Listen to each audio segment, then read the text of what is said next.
अपने कर्मों का फल। एक बार की बात है, एक पहाड़ पर एक कुटिया थी और उस कुटिया पर एक गुरु और उसका शिष्य रहा करते थे और उस गुरु को बहुत ही सिद्धियां प्राप्त थी और उनकी सिद्धि हर जगह प्रसिद्ध थी। वहाँ के लोगों में इतनी ज़्यादा प्रचलित है कि लोग उनकी शक्तियों से भली भांति परिचित थे। वह ध्यान में बहुत ही ज़्यादा लीन रहते थे। कई बार वह 2-2, 3-3 दिनों तक ध्यान में बैठे रहते थे, पर वह कुछ खाते पीते भी नहीं थे। उनके ध्यान की शक्ति की खास बात यह थी कि वह ध्यान करते करते भविष्य देखने में सक्षम थे। एक बार ऐसे ही वे ध्यान में लीन थे तो एकाएक देखते हैं कि अगले 8 दिनों बाद उनके शिष्य की मृत्यु तय है और यह भविष्य देखकर वह अत्यधिक व्यथित हो जाते हैं और परेशान होते हैं। उनका ध्यान एकाएक भंग हो जाता है और वह सारी बातों को सोचकर घबरा जाते हैं और यह सोच में डूब जाते हैं कि मेरे शिष्य के पास जीवन के केवल 8 ही दिन शेष हैं। इसके बाद गुरु अपने शिष्य के पास जाते हैं और उसे कहते हैं कि मैं सोच रहा हूँ कि तुम अगले 8 दिनों के लिए अपने परिवार के पास उनके गांव में मिलने के लिए चले जाओ। यह बातें सुनकर उनका शिष्य बहुत ज़्यादा खुश हो जाता है और वह अपने गुरु को कहता है कि गुरुजी, सच में मुझे भी बहुत दिनों से अपने परिवार वालों की याद आ रही थी। मैं भी सोच रहा था कि मैं भी अपने परिवार वालों के पास जाकर मिल लेता हूँ। और वह अपने परिवार से आज्ञा लेते हुए वह अपने गुरु से आज्ञा लेते हुए पहाड़ी से नीचे की ओर चलना शुरू कर देता है। लेकिन वह इस बात पर ध्यान नहीं देता है कि उसके गुरु की आंखों में आंसू आए हुए होते हैं।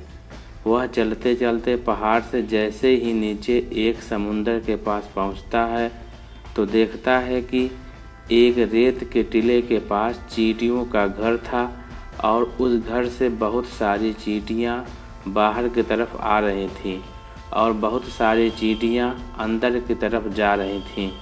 चींटियां आपस में बार बार टकराकर अपनी दिशा को खो देती थी और उसके बाद फिर से इधर उधर चलना शुरू कर देती थीं।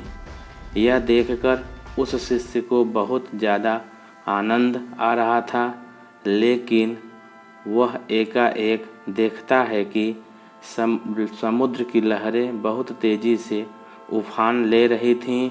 यह देखकर शिष्य को समझ में आ जाता है कि कुछ ही पलों के अंदर यह सारा पानी चींटियों के घर में घुसकर उनका घर को तोड़ देगा और इसकी वजह से बहुत सारी चींटियों की जान चली जाएगी।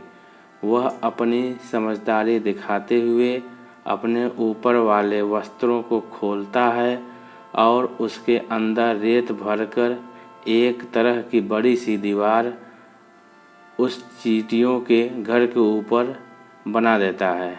बड़ी दीवार इस तरह से बनाता है कि समुद्र से आने वाला पानी उनके घर तक ना पहुंच सके।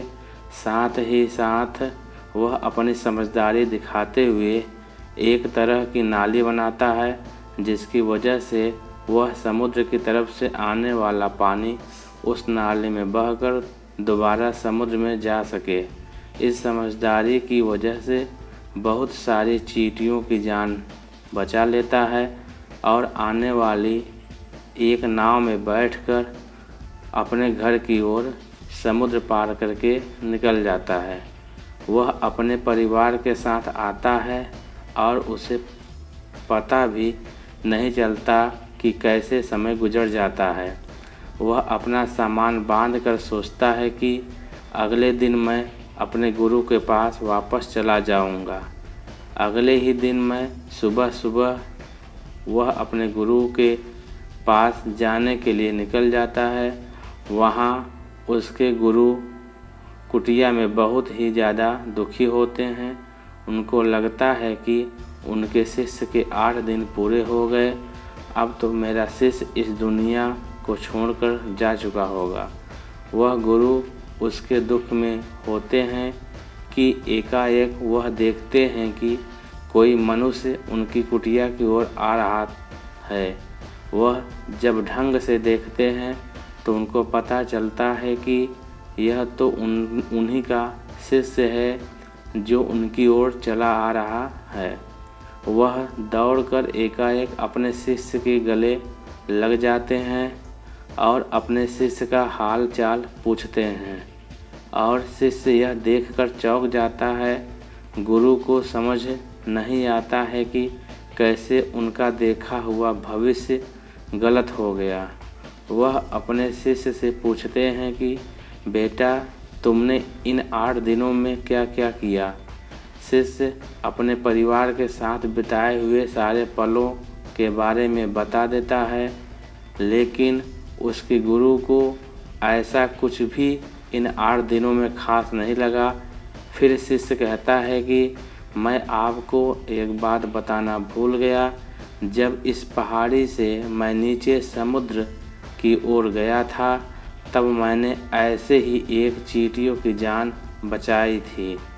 उसके बाद गुरु समझ जाते हैं कि उसके कर्मों की वजह से ही वह शिष्य बच पाया था और गुरु एकाएक कहते हैं कि कर्म जरूर लौट कर आते हैं।